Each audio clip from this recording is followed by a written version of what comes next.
Hola, muy buenos días. Gracias por la invitación para conocer este módulo del cáncer de cuello.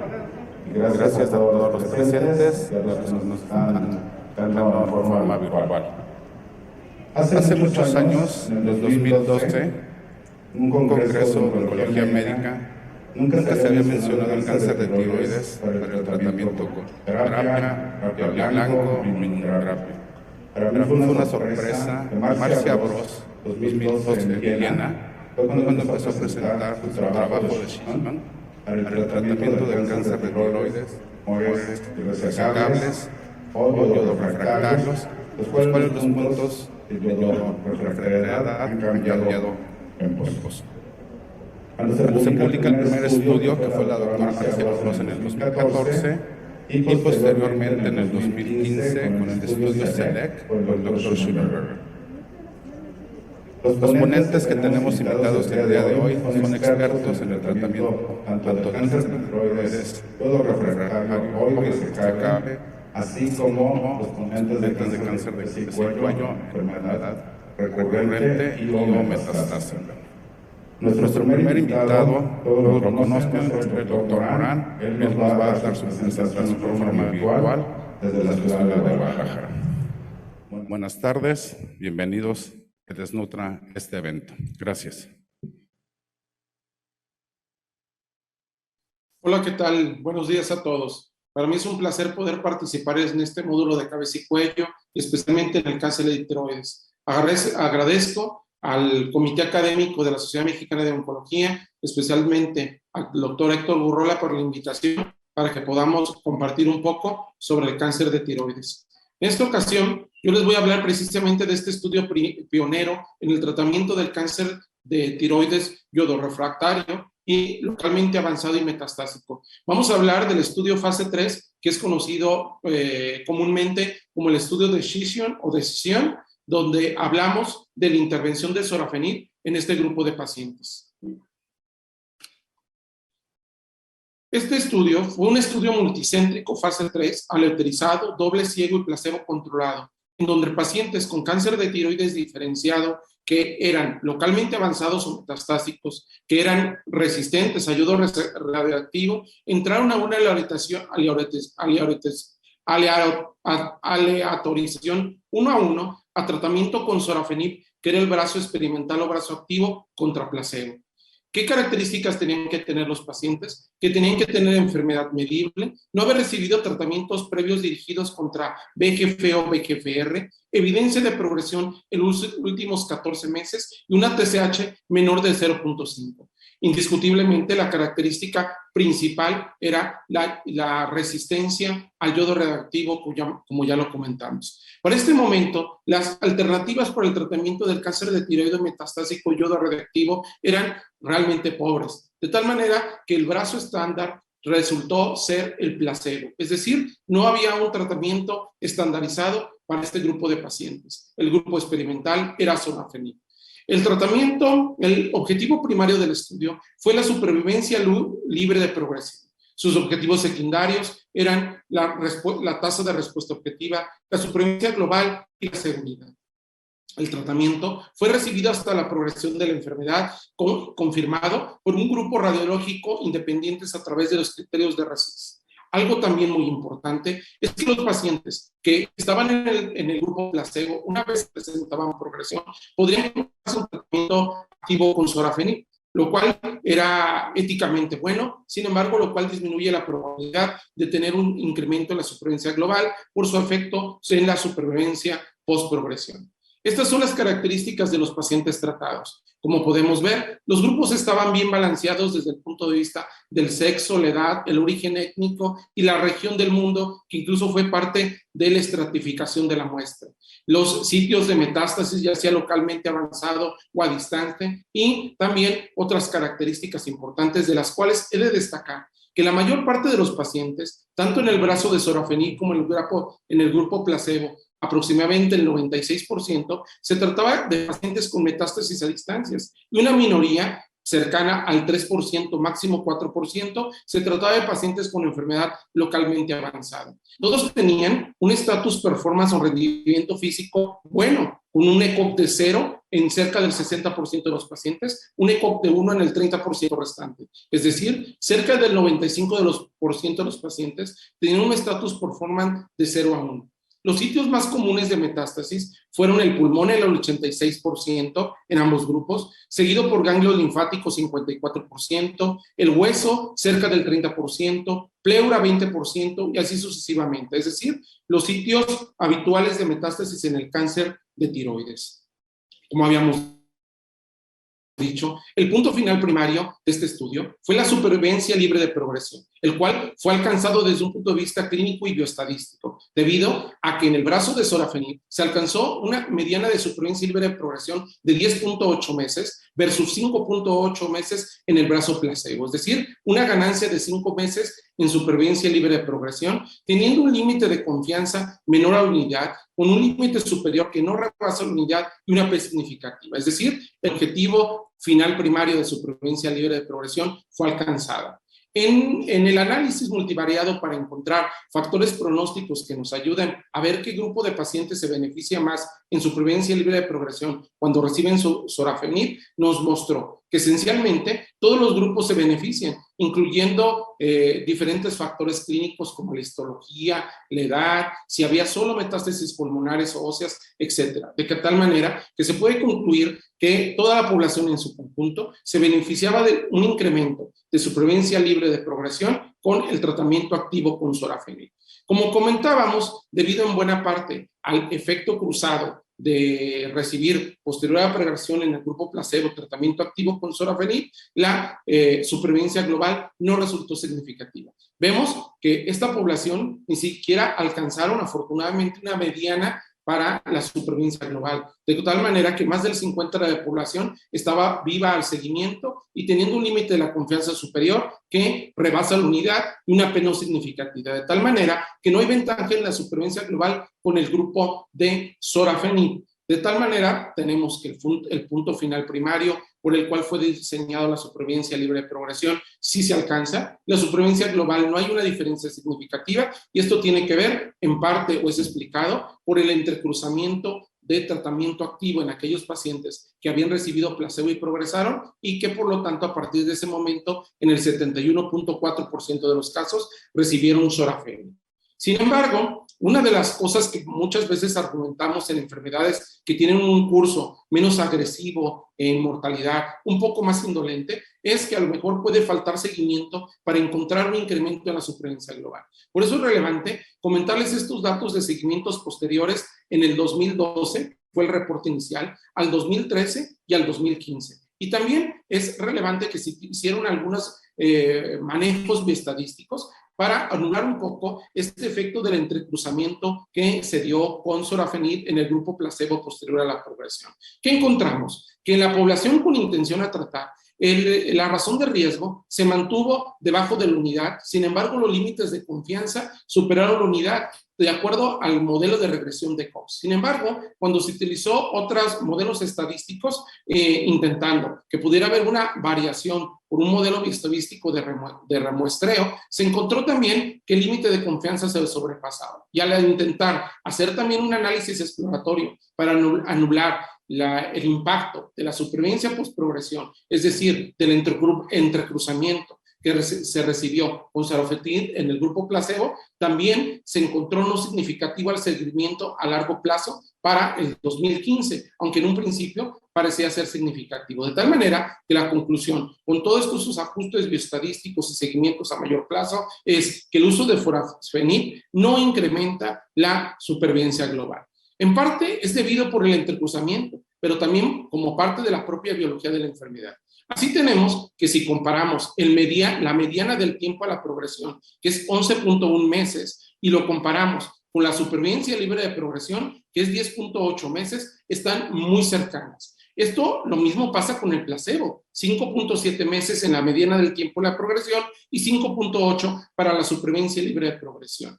De tal manera que esto también está muy cercano a la mediana de duración del tratamiento, 10.8 meses y 6.5 meses. Agarrando específicamente solo el brazo de sorafenib, vean cómo se parecen estas cifras, 11.1, 10.8 y 2.6 meses con estas variables de resultado en tiempo. lo cual quiere indicar que la principal causa de salida en la mediana de la supervivencia libre de progresión fue la progresión misma y no la muerte, lo cual habla de una enfermedad relativamente indolente para la muerte, cuya supervivencia está alargada, pero cuya progresión está presente. Y por eso explicamos, también por razón biológica de la enfermedad, y no solo por el entrecruzamiento, que existe un resultado positivo en supervivencia libre de progresión y un resultado no negativo en supervivencia global. También una de las cosas interesantes las respuestas fueron las respuestas objetivas. La tasa de respuesta objetiva es relativamente baja con el sorafenib, fue del 12.2% y en el placebo 0.5%. Si eso lo convertimos en la tasa de control de la enfermedad, donde incluimos la enfermedad estable a más de 6 semanas, encontramos que el sorafenib se incrementa a 54.1% contra 33.8% del grupo placebo. Vean cómo el grupo placebo, sin un tratamiento activo, incluso tiene una cantidad o un porcentaje de enfermedad estable, una tasa de control de la enfermedad relativamente alto para no tener un tratamiento activo. También hay que enfatizar que en el caso del 12.2% de la respuesta global o respuesta objetiva, correspondió todas a respuestas parciales, no encontrándose ninguna respuestas completas. Estas diferencias, tanto en tasa de respuesta global como en tasa de control de la enfermedad, resultaron estadísticamente significativas. Ya habíamos hablado en la diapositiva previa del significado bioestadístico del tiempo a la progresión y de la supervivencia libre de progresión. Por lo cual, podemos concluir en este momento que la tasa de respuesta, que son solo respuestas parciales con sorafenib, es relativamente baja, con tan solo un 12.2%. De tal manera que si tuviéramos un paciente potencialmente sintomático que requiere una tasa de respuestas para lograr la paliación, probablemente el beneficio con sorafenib pues no es muy significativo. Otra de las cosas relevantes en este grupo de pacientes de tratamiento cuya finalidad es paliativo es las toxicidades. Esta es la tabla de toxicidad de los dos grupos de tratamiento, sorafenib versus placebo, y vemos que en el 76.3% de los casos se presentó como principal toxicidad en el grupo de sorafenib el síndrome en mano-pie o reacción de piel en mano y pie. Y seguido esto por la diarrea, alopecia, rash de descamación, es decir, muchos efectos cutáneos, fatiga, pérdida de peso, hipertensión y anorexia en porcentajes menores. Aquí solo les presento en la tabla aquellos efectos que se presentaron más de 15% en el grupo de sorafenib y vemos cómo existe una clara diferencia, obviamente, frente a un tratamiento no activo que era el placebo. De tal manera que estos eventos adversos se presentaron en una gran cantidad de pacientes, prácticamente en todos, por lo menos algún efecto adverso, en el 98.6% de los pacientes que recibieron sorafenib. Sin embargo, si esto nos resulta escandaloso, nos resulta muy alto, pues vemos que incluso en el grupo placebo, el total de pacientes que presentaron algún efecto adverso es tan alto como el 86.6%. Sin embargo, es importante cuando hablamos de toxicidad saber si estas toxicidades fueron capaces de inducir una necesidad, una interrupción de dosis, una reducción o una suspensión. Y vemos que en el grupo de sorafenib la toxicidad forzó a una interrupción de dosis en el 66% de los pacientes, un esquema de reducción de dosis en el 64.3% e incluso una suspensión que se acerca al 20%. El principal efecto adverso que indujo las interrupciones de dosis, las reducciones y las suspensiones de tratamiento fue el síndrome mano-pie. De tal manera que, como vimos, esta es una de las principales toxicidades que incluso inducen cada uno de estos factores y llama la atención específicamente una reducción del 20%, una suspensión del 20% del tratamiento del sorafenib en el grupo de tratamiento activo. De tal manera que viendo el escenario clínico de nuestros pacientes, vamos a utilizar este flujograma de las guías de la Sociedad Europea de Oncología Médica. Vemos que los pacientes asintomáticos y que tienen enfermedad estable lo podemos llevar a vigilancia activa. Esto habla de la relativa indolencia de la enfermedad que nos puede permitir mantener a un paciente en vigilancia por un tiempo indefinido sin darle la toxicidad del tratamiento oncológico. Sin embargo, en algún momento el paciente asintomático puede presentar progresión de la enfermedad. En esos casos, si la lesión es única, puede ir a alguna modalidad de terapia locorregional, que es otro tema a tocar. pero si las lesiones son múltiples, la terapia sistémica es la recomendada. Y los dos fármacos recomendados en esta guía clínica eran el lenvatinib y el sorafenib, basados en 2 estudios fase 3 que estamos describiendo en esta ocasión. Sin embargo, si nuestro paciente es sintomático, nuevamente tiene 2 opciones potenciales. Una es que si la lesión es solitaria, nuevamente es la terapia local regional. Pero en nuestro paciente sintomático que tiene lesiones múltiples, nuevamente vamos a la terapia regional para paliar los síntomas, es decir, por ejemplo, la radioterapia en el caso de las metástasis óseas y, desde luego, la terapia sistémica para el control de la enfermedad, lo cual incluye como opciones estándar el lenvatinib y el sorafenib. Ya hablaremos más adelante del rol o el estudio fase 3 del lenvatinib. Ahorita que nos estamos deteniendo en el estudio fase 3 del sorafenib, encontramos, por lo tanto, que teniendo un índice de respuesta relativamente bajo del 12%, parece no ser la mejor elección para un paciente claramente sintomático. Como pudimos ver en el estudio, tienen un grupo de pacientes que tienen status performance muy buenos, que tienen una serie de pacientes que incluso con placebo encontraron un beneficio clínico tan alto como el 35% aproximadamente. De tal manera que parece ser que el grupo de pacientes tratados en este estudio clínico eran pacientes bajamente sintomáticos que tenían poca afección sintomática por la enfermedad y que se logró, por lo tanto, con sorafenib, un incremento de supervivencia libre de progresión y una supervivencia global que, si bien numéricamente parece estar incrementada, estadísticamente no lo está. De tal manera que en un escenario clínico parece ser que aquel paciente que requiera un mayor índice de respuestas, que requiera una paliación más eficiente, no parece ser el mejor candidato para recibir sorafenib. Sin embargo, en el momento histórico en el que se describió y hasta la fecha, los grupos de tratamiento con sorafenib continúa siendo una opción potencialmente recomendable para este grupo de pacientes, de tal manera que en las guías clínicas, tanto europeas como americanas y en las nacionales, sigue siendo considerado como una buena opción de tratamiento para aquellos pacientes con cáncer de tiroides diferenciado, metastásico y refractario a yodo radiactivo. De forma muy concreta, quise comentarles la importancia de este primer estudio fase 3 pionero que abrió una serie de tratamientos activos que no estaban presentes hasta este momento. Sin embargo, hay mucho más que comentar, hay mucho más que decir sobre cuál debe de ser nuestras opciones de tratamiento, cómo debe de seguir. Por el momento, les agradezco mucho la atención. Espero que esto les haya sido de utilidad para que nos estimule a revisar y pensar en las mejores opciones de nuestros pacientes. Les agradezco mucho su atención y estamos dispuestos más adelante a las preguntas que ustedes dispongan. Gracias. Muchas gracias, doctor Morán. Sabemos que este fue el primer estudio para el uso de TKIs en cáncer bien diferenciado de tiroides. Y el doctor Schullenberg obviamente no tardó ni un año para sacar el segundo inhibidor de la tirosina quinasa. Obviamente la respuesta es realmente espectacular, la supervivencia libre de progresión, pero la supervivencia global no la hemos podido modificar.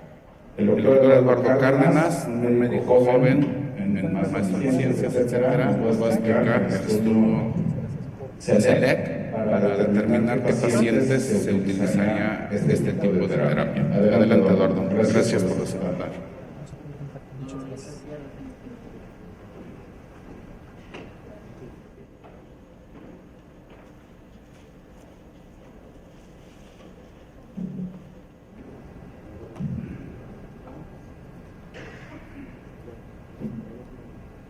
Hola a todos, muy buenos días, es un gusto estar aquí con ustedes.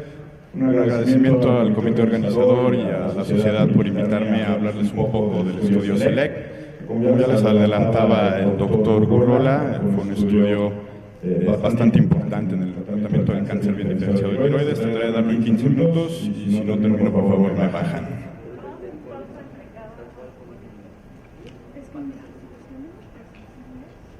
¿Quieren la que sigue?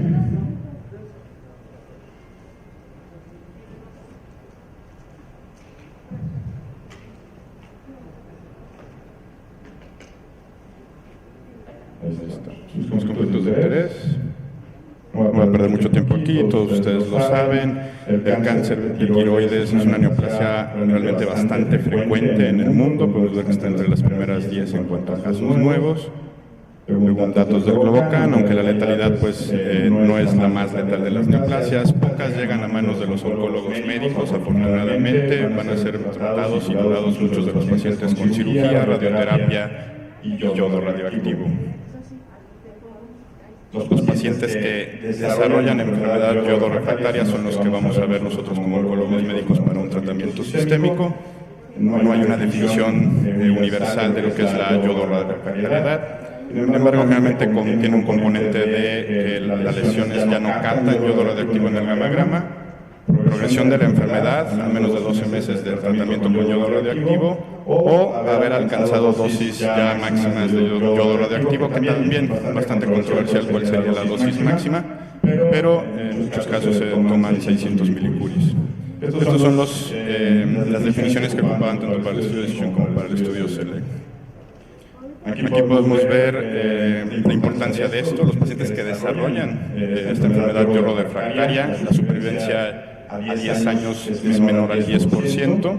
La mayoría de los pacientes, a diferencia de aquellos que son todavía yodo sensibles, van a tener una peor supervivencia. Y de ahí la importancia de tener algún tratamiento efectivo que ofrecerles. Ya desde las décadas de los 70 se empezaban los estudios buscando las diferentes vías de señalización del cáncer diferenciado de tiroides que pudieran ser blancos terapéuticos.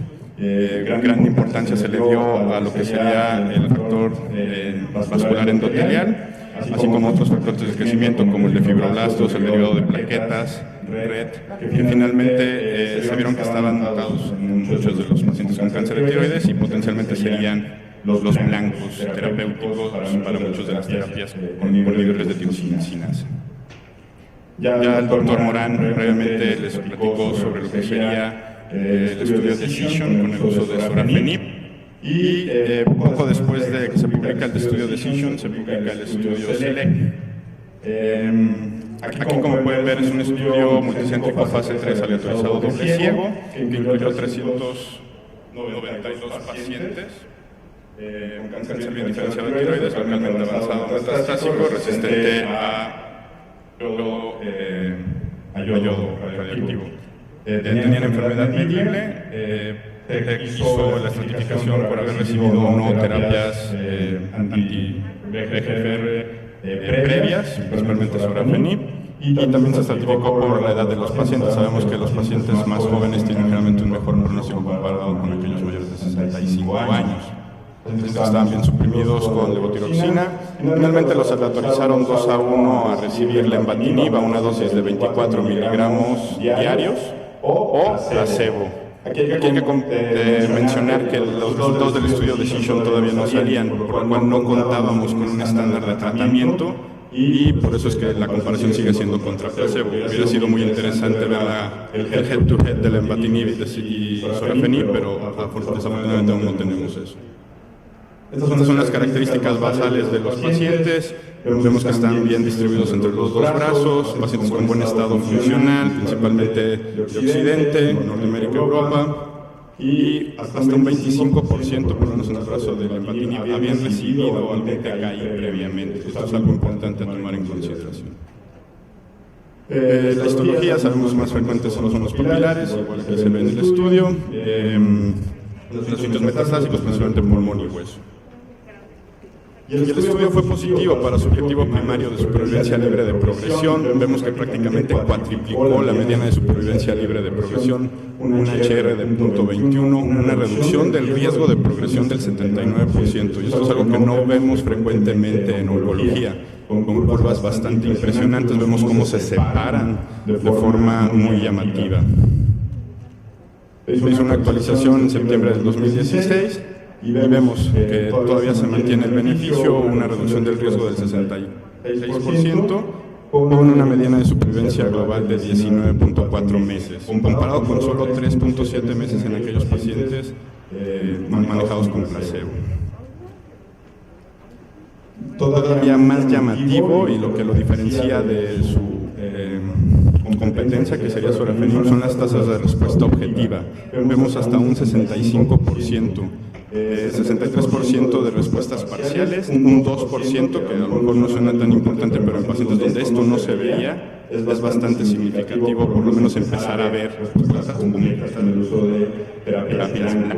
Con sorafenib veíamos que las respuestas llegaban a apenas un 15-20%, y aquí son 3 veces eso.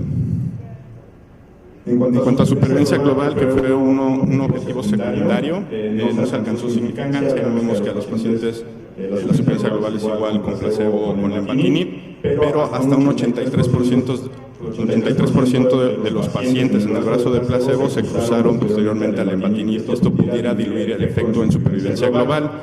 Aún así se hizo el ajuste y vemos que se queda muy corto de la significancia estadística. Parece haber una tendencia en el 5 y un intervalo de confianza que apenas llega a la unidad. Entonces pareciera que reduce el riesgo de muerte hasta en un 48%. Los investigadores de NICE después hicieron un análisis post-hoc con un método de bootstrapping para poder encontrar si el efecto del crossover, del entrecruzamiento de tratamiento, pudiera estar diluyendo el efecto de supervivencia global, y observaron que sí, efectivamente hay una reducción hasta de un 47% en el riesgo de muerte en los pacientes que se tratan con lenvatinib comparado con aquellos que se trataban con placebo. Entonces, pareciera ser que también mejora la supervivencia global. Esto posteriormente lo evaluaron también el profesor Tajara con pacientes que tenían metástasis pulmonares, y en este subgrupo de pacientes todavía se ve un mayor beneficio en supervivencia global. Siempre también importante tomar en consideración la edad. Veamos que las pacientes mayores de 65 años, que son un grupo con un peor pronóstico, por lo cual si el riesgo es mayor, probablemente el efecto del tratamiento sea mayor. Y podemos ver cómo las curvas se separan en el lado izquierdo de la pantalla, y finalmente se ve que se mantiene el efecto del lenvatinib en reducir o mejorar la supervivencia de estos pacientes. Para pacientes menores de 65 años, que son pacientes que generalmente tienen un mejor pronóstico, en estos pacientes el efecto probablemente no es tan importante y igual les va bien con el tratamiento con placebo en cuanto a supervivencia global. Los efectos secundarios es un perfil de toxicidad muy distinto al que se veía con sorafenib. Aquí el principal efecto secundario es hipertensión, se ve hasta en un 42% de los pacientes grado 3 o 4. Es un efecto secundario que se va a ver en los primeros semanas o meses de tratamiento. Si logra uno controlarlo adecuadamente, después de los 6 meses no va a darnos mayor problema y lo podemos controlar bastante bien con el manejo habitual para hipertensión. Pero sí hace muy importante estar vigilando a los pacientes en las primeras semanas de inicio del tratamiento. Otros efectos secundarios importantes son fatiga, que es muy común con los inhibidores de tirosina, diarrea, que esta sí puede acompañar al paciente durante todo el tratamiento, no solo en los primeros 6 meses, es algo que hay que estar vigilando. Es importante mencionar también que los pacientes que tienen eventos adversos por el tratamiento con lenvatinib son pacientes que van a tener una mejor supervivencia. Aquí podemos ver cómo las curvas se separan en línea en color azul. En la parte superior la curva de Kaplan-Meier muestra cómo los pacientes que presentaron algún evento adverso asociado al lenvatinib tienen una mejor supervivencia global comparado con aquellos que no, reduciendo el riesgo de muerte hasta en un 57%. Entonces, igual, pacientes que tienen eventos adversos principalmente, hay que pensar que están respondiendo al tratamiento y continuarlo. A falta de biomarcadores que nos predigan mejor la respuesta al tratamiento, los eventos adversos parecen ser una buena opción. Con esto voy a terminar. Mis conclusiones: el lenvatinib es un tratamiento efectivo y seguro para el cáncer diferenciado de tiroides. Ha mostrado una reducción del riesgo de progresión de un 66%, con tasas de respuesta objetiva de un 65%. Los principales eventos adversos son hipertensión, fatiga, diarrea y pérdida de peso, y nos da una nueva opción terapéutica a pacientes que normalmente no teníamos mucho más que ofrecerles. Recientemente en el nuevo Yenasco se presentaron los resultados del estudio COSMIC con cabozantinib en segunda línea. Entonces cada vez estamos viendo más opciones de tratamiento, y lo que va a ser importante va a ser cómo las empezamos a secuenciar en el tratamiento de los pacientes con cáncer y en diferencia de tiroides. Muchas gracias.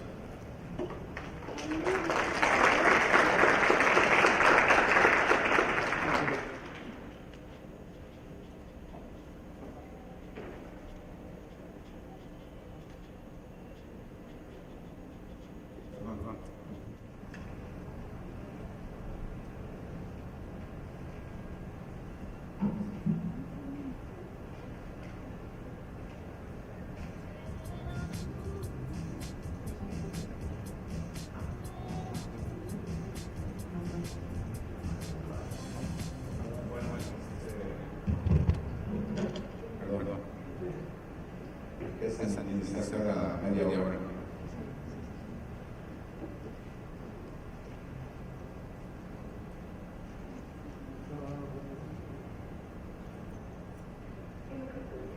Bueno, al final dejamos las preguntas. Yo creo que realmente ya está todo muy claro. El segundo tema que vamos a tocar va a ser enfermedad recurrente del carcinoma epidémico de cabeza y cuello. Sabemos que estos tumores en un 30% van a recurrir y la única opción de curación viene siendo la cirugía. Prácticamente 1 de cada 4 o 5 pacientes los vamos a rescatar con cirugía y dependiendo del sitio y el subsitio de este tumor, la cirugía tiene un papel claramente curativo, que vendría siendo cáncer de laringe y cáncer de cavidad oral.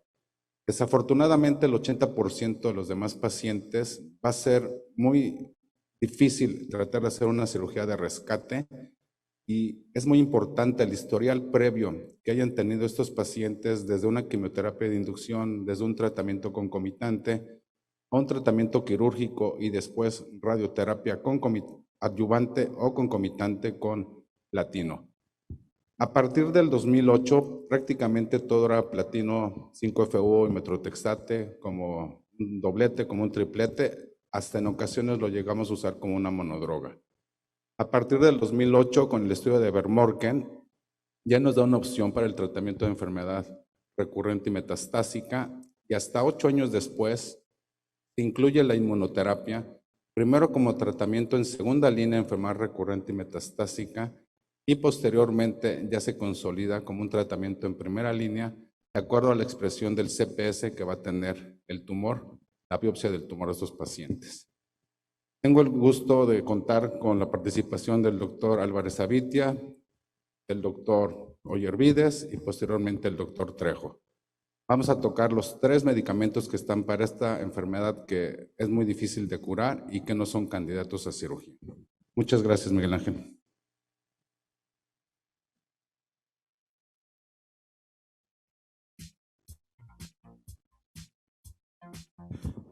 Muchísimas gracias al comité organizador.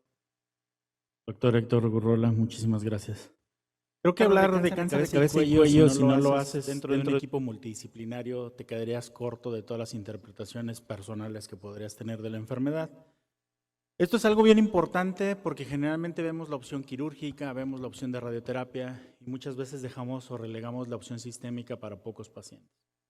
Sin embargo, como dijo Héctor adecuadamente, muchos de nuestros pacientes, principalmente aquellos que llegan en etapas 3, etapas 4A y 4B, lamentablemente, dependiendo lo que seleccionemos, el grado tumoral, el número de ganglios afectados, la extensión extracapsular, muchas veces estos pacientes, hasta el 60-80% van a terminar progresando la enfermedad o van a persistir la enfermedad a pesar de todos los intentos terapéuticos con fines curativos que hayas hecho. Cáncer de cabeza y cuello es una gran heterogeneidad de neoplasias. Estamos hablando que las englobamos de manera general en un solo grupo de tratamiento, aunque estas enfermedades tienen características biológicas completamente diferentes. Son enfermedades epiteliales agresivas, son enfermedades epiteliales que lamentablemente tienen una diseminación ganglionar muy importante, y ahora sabemos que el BPH podría influir de manera positiva como factor pronóstico en algún grupo de pacientes, pero no representa la mayoría de nuestros pacientes. Esto estamos hablando que de manera global, en orofaringe representa hasta el 60-70% dependiendo de la población que estudiemos. Sin embargo, en nuestra población, por lo menos lo que nosotros hemos analizado, solamente el 30% de nuestros pacientes lo tienen. Adicionalmente, pues obviamente el manejo multidisciplinario sigue siendo inaccesible para posiblemente el 90% de los pacientes en el país. Este grupo de pacientes se deben de ver en equipos multidisciplinarios para la selección de los tratamientos quirúrgicos, la selección del esquema de radioterapia y la selección incluso de la concomitancia o del esquema de paliativo que nosotros vamos a ver más adelante. Sigue siendo una enfermedad incurable, sigue siendo una enfermedad lamentablemente con una pobre calidad de vida de los pacientes. Las vías aerodigestivas superiores lamentablemente están en un sitio anatómico que se utiliza no solamente para funciones sociales, sino para funciones digestivas e incluso respiratorias, que es algo muy importante. Las comorbilidades, dependiendo del lo que nosotros encontramos en un paciente, las comorbilidades es un factor común que tienen estos pacientes. Hasta el 60% de los pacientes tienen alguna comorbilidad limitante. Son hipocosos, son hipertensos, son cardiópatas, son fumadores crónicos.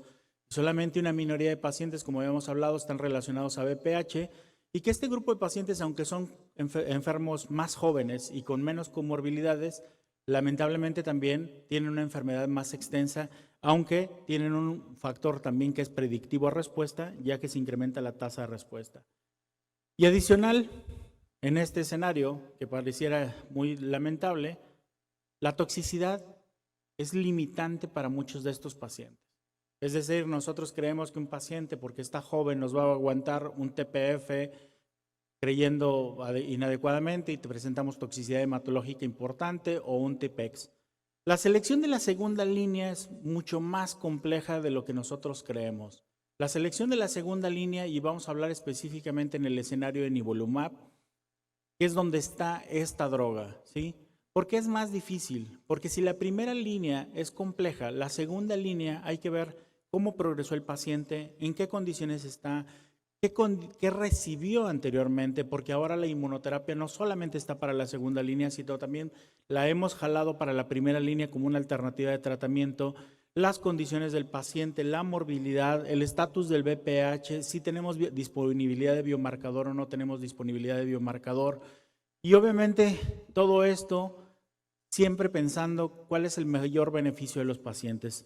Esto se vuelve mucho más complejo en la práctica clínica de lo que les estamos platicando.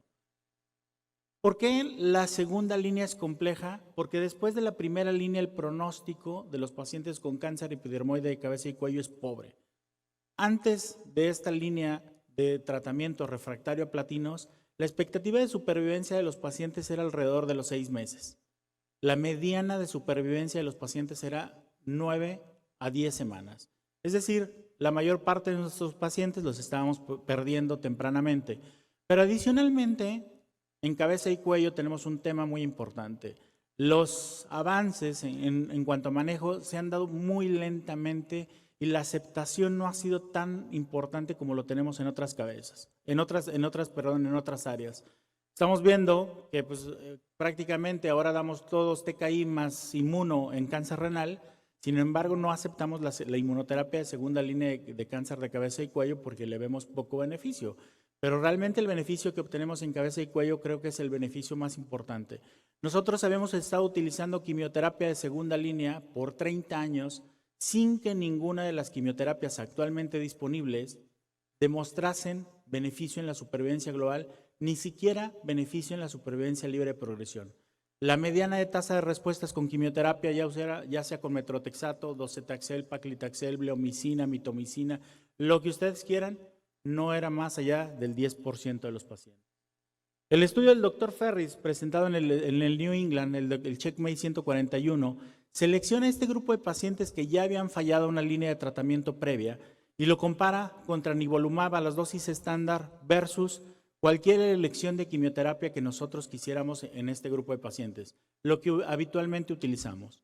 Docetaxel, metrotexate o incluso cetuximab, que se puede utilizar como monoterapia en aquellos pacientes que ya hubieran recibido previamente líneas de tratamiento basados en platinos como una alternativa de tratamiento. Las características de los pacientes: 59 años de edad, muy conforme a lo que nosotros vemos habitualmente. Pacientes que tenían el antecedente de tabaquismo intenso o tabaquismo hasta en el 80% de los pacientes. Pero vean una de las cosas importantes: a pesar de todo esto, los pacientes estaban en buenas condiciones generales y el 90%, 99% de los pacientes tenían ECOG 0,1, eran pacientes poco sintomáticos. Pero si nosotros nos vamos a la línea de tratamiento, todo este grupo de pacientes seleccionado en un estudio clínico estaban altamente pretratados. Estás viendo que por lo menos más del 50% de los pacientes habían recibido 2 hasta 3 líneas de tratamiento, lo cual cabe destacar de manera importante. El estatus del P16 se utilizó para fines pronósticos y para hacer análisis estadístico acerca de este subgrupo de pacientes y solamente estaba positivo en alrededor de 1 de cada 4 pacientes para este grupo de tratamiento. Por primera vez tenemos un estudio pareado un estudio que demuestra beneficio de la inmunoterapia en segunda línea. Fueron 7.5 meses contra 5.1 meses, con una reducción del riesgo de muerte del 30% en este grupo de pacientes con cáncer de cabeza y cuello, refractarios a platino o por lo menos que hubieran recibido una línea de tratamiento. Pero adicionalmente, no es una droga que impactara negativamente. Lo que nosotros vemos aquí son los dominios funcionales del cuestionario de calidad de vida de la ORTC, el QLSQ-C30, y que habla principalmente del funcionamiento físico, del rol de funcionamiento social, que es algo muy importante, pero no es un fármaco que nos dé un beneficio significativo o mejore la calidad de vida. Lo que podemos interpretar de este fármaco es evita el deterioro clínico de los pacientes en comparación de la quimioterapia. Si ustedes se fijan, los puntos azules son lo que ocasiona el nivolumab. Realmente no hay una mejoría significativa de la calidad de vida, pero por lo menos podemos decir o interpretar esta gráfica que la calidad de vida sí se ve afectada en aquellos pacientes que reciben quimioterapia de segunda línea. Por eso la selección de un paciente que ya tiene una merma de la calidad de vida en una segunda línea, sí es importante que nosotros pensemos en la toxicidad o en las molestias que nosotros le vamos a ocasionar por el tratamiento a este grupo de pacientes. El mismo doctor Ferris presenta en el ACR del 2018 una actualización de la supervivencia global. Nivolumab mantiene ese beneficio a largo plazo, ya con datos más maduros y con un seguimiento mayor de 48 meses, con 7.7 meses de supervivencia global, con un beneficio y una reducción del riesgo de muerte del 32%, con una significancia estadística. Pero también llama la atención esa cola de la curva a largo plazo. Y si ustedes lo ven, a 24 meses, el 16% de los pacientes se mantenía vivo en el grupo de que recibió tratamiento con nivolumab, comparativamente contra el 6%. Sabemos que no son curvas impresionantes como lo presentaba el doctor Cárdenas, posiblemente en el grupo de cáncer de tiroides, donde ves una separación franca de las curvas. Sin embargo, hay que recordar que este grupo de pacientes son pacientes que de entrada tienen un peor pronóstico, e impactar por lo menos esa 10% de diferencia creo que sí es algo muy, muy bueno para nuestros pacientes de cabeza y cuello. Independientemente de los biomarcadores, de la expresión de PDL1 positivos y PDL1 negativos, los pacientes siguen teniendo beneficio. Pareciera que el grupo de PDL1 negativo le va un poco peor. Sin embargo, comparar el 1% versus más del 1% es muy difícil y muchas veces es interpretación patológica lo que estamos viendo, aunque siga habiendo significancia estadística.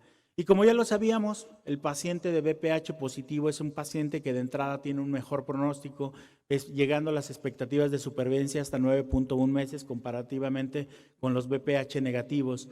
Lo que podemos decir es que este grupo de pacientes BPH negativos tienen, pues lamentablemente, un perfil genómico posiblemente diferente, lo cual les cambia el pronóstico y les ensombrece la supervivencia global a largo plazo. Otra de las cosas interesantes es que le exigimos muchas veces a este tipo de drogas una supervivencia libre de progresión como un marcador subrogado de lo que nosotros estamos viendo para largo plazo. Sin embargo, ni nivolumab, ni pembrolizumab en el 0.40, ni pembrolizumab en el 0.48 han demostrado que la supervivencia libre de progresión sea un marcador adecuado para nosotros evaluar la respuesta de nuestros pacientes. Adicionalmente, si esto lo quisiéramos ver en la primera línea con inmunoterapia, tendríamos el riesgo de que 30% de nuestros pacientes te hiperprogresen, dependiendo de las características clínicas de los pacientes, por lo cual la supervivencia libre de progresión no es un marcador subrogado de supervivencia global en este escenario de segunda línea. Otro de los aspectos de nivolumab es ese estudio, el estudio 651, donde tratábamos de cambiar nivolumab a la primera línea de tratamiento. Y este estudio 651, creo que muchos de aquí, particularmente Víctor y su servidor que participamos en el ensayo, teníamos muchas expectativas de este estudio, porque nosotros habíamos visto pacientes y habíamos ido los dos centros High Roller y habíamos tenido pacientes con expectativas de supervivencia y tasas de respuesta muy buenas.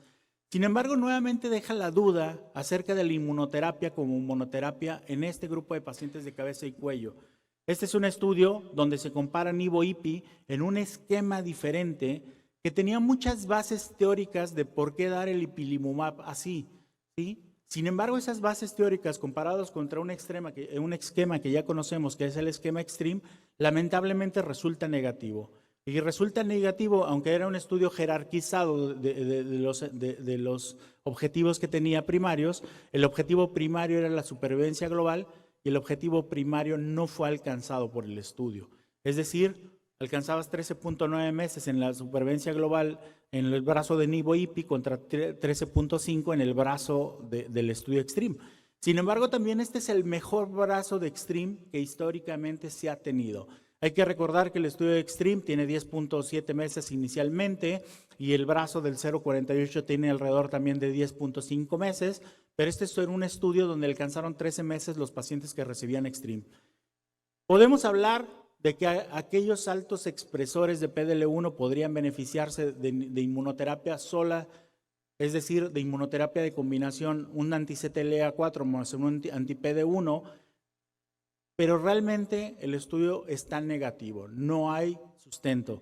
Aunque también una de las cosas interesantes, y que ustedes lo van a ver cuando veamos el 0.40 y el 0.48, es que aquellos pacientes que te responden a inmunoterapia tienen una duración de la tasa de respuestas mucho más alta que los pacientes que te responden a quimioterapia.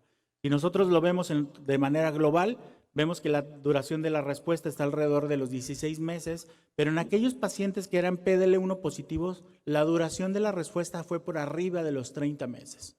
¿Sí? Adicionalmente, en los pacientes PDL1 altos expresores, estás viendo un 12% de respuestas completas, que es muy difícil que nosotros alcancemos en la primera línea. Por eso, nivolumab posiblemente no vaya a ser desplazado a la primera línea, pero va a seguir siendo la mejor línea de tratamiento.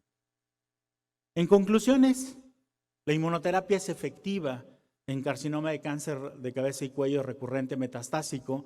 Nivolumab tiene aprobada la segunda línea por la FDA y es la única línea que tenemos probada en un escenario de una segunda línea de tratamiento para pacientes refractarios a cabeza y cuello. Múltiples estrategias están en investigación, sin embargo, pareciera que Nivo más IPI y algunas otras combinaciones de anti-PDL1 o anti-PD1 más tremelimumab, otro anti-CTLA4, han fallado. ¿Sí? Y como último comentario, muchos ya no llegaron a este evento, sin embargo, sí considero que este era uno de los mejores equipos de cabeza y cuello que teníamos en ese momento, el ESMEO del año pasado. Muchísimas gracias a todos por su participación.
Va a ser el doctor Víctor Ollervides.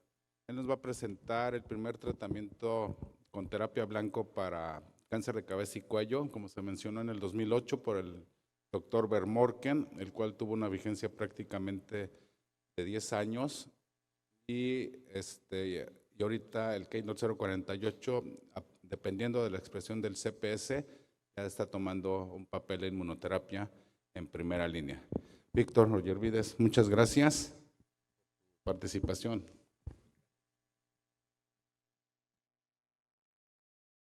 Muy buenas tardes a todos. Hoy el tema que voy a abordar es el otro escenario que vivimos en Cabeza y Cuello, ¿verdad? Él lo hizo y lo hizo perfectamente bien, que el escenario rápidamente progresor, el escenario persistente después de un tratamiento local y esos pacientes que el pronóstico es más pobre. Entonces, el tratamiento con inmunoterapia está plenamente justificado en esos pacientes, pero yo voy a abordar el otro escenario que se presenta y que consideramos es el más frecuente, es la recurrencia o el debut de la enfermedad metastásica en cáncer de cabeza y cuello, ¿verdad? Los artículos que vamos a discutir el día de hoy son especialmente dos.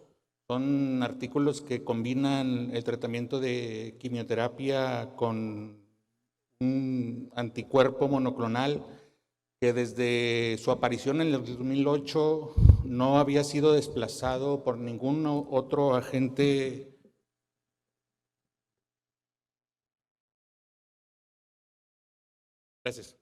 ningún otro agente ni desde el punto de vista de anticuerpos ni ningún otro esquema de quimioterapia, ¿verdad? Entonces, también desearles la más cordial bienvenida aquí a la ciudad de Monterrey, a todos los que vienen de fuera, un fuerte abrazo para todos. Son mis conflictos de interés. Ya lo abordamos en el tema anterior, el cáncer de cabeza y cuello metastásico, generalmente el pronóstico es muy pobre, ¿verdad? La supervivencia global ronda entre los 6 a 15 meses, dependiendo cómo vaya a ser el debut de esta enfermedad. El mejor esquema que tenemos hasta este momento y que ha estado al menos este último año con la secuencialidad que se tiene con la inmunoterapia, se basa en quimioterapia, especialmente en platinos. Y este esquema depende también mucho su selección del tratamiento multidisciplinario porque la verdad que los pacientes cuando llegan que son persistentes, que progresan o que tienen una recurrencia, las comorbilidades que se van a presentar y sobre todo hacer énfasis en el estado nutricional y en la función renal de esos pacientes, pues va a ser muy pobre, ¿verdad? Entonces, el mejor esquema de tratamiento siempre tenemos que abordarlo de acuerdo al estado funcional, a los tratamientos previos, a la patología, etcétera. Y aquí hacernos la pregunta, ¿verdad? ¿El paciente va a tolerar un tratamiento que va a ser un doblete? ¿Va a ser simplemente inmunoterapia? ¿O va a ser candidato a una combinación de quimioterapia más anticuerpo, ¿verdad? Entonces, también comentar que a pesar del tratamiento multimodal, la mayoría va a tener progresión y hasta un 60% de los pacientes que vamos a atender en forma multimodal van a presentar falla locorregional y 30% enfermedad a distancia. La forma de presentación que generalmente vamos a ver en cáncer de cabeza y cuello es como sigue. Ese 10% que vamos a tener en etapa 4B, 4C es nuestro target para estos esquemas de tratamiento, ¿verdad? Lo demás sabemos que es enfermedad locorregional y que el manejo multimodal, ya sea con cirugía, con quimio-radio o las tres, es el tratamiento estándar. Entonces, en enfermedad recurrente o metastásica, estos son los escenarios que vamos a tener que enfrentarnos. Un paciente que es frontline para quimioterapia, un paciente que presenta ya una exposición previa a quimioterapia, un paciente que va a enfrentarse a una exposición previa de quimio-radio y sobre todo esa oligorrecurrencia que vamos a tener que estar evaluando, ¿verdad? Que es la minoría de los pacientes. Generalmente cuando un paciente recurre en una forma oligometastásica, ya sea un ganglio en cuello, etcétera, o en el sitio primario, la evaluación quirúrgica debe ser prioritaria para ese paciente y saber si es candidato a una cirugía de entrada como enfermedad metastásica o incluso una reirradiación. Así que el equipo multidisciplinario juega un papel muy importante en la evaluación de esa enfermedad recurrente o metastásica. Sabemos que toda enfermedad metastásica, los factores de mayor pronóstico van a ser estos. Entonces, en cáncer de cabeza y cuello no es la excepción. Los factores de mal pronóstico, sobre todo el estado nutricional, haciendo nuevamente énfasis el estado funcional, obviamente las exposiciones previas a los tratamientos locorregionales y sobre todo los pacientes que siguen aún fumando, ¿verdad? Entonces, conjunto con todas las comorbilidades que va a presentar el paciente, es lo que nos hace elegir tal o cual tratamiento de entrada. Desde el 2008, pues prácticamente no teníamos nada. Se había mantenido persistente por más de 10 años el esquema estándar de manejo, el de quimioterapia, combinado con cetuximab. Y previo al 2018, que se empezaron a exponer los pacientes a segundas líneas de inmunoterapia, y ahora recientemente el año pasado con los esquemas en primera línea de inmuno más quimio, no habíamos tenido ningún avance terapéutico en cáncer de cabeza y cuello.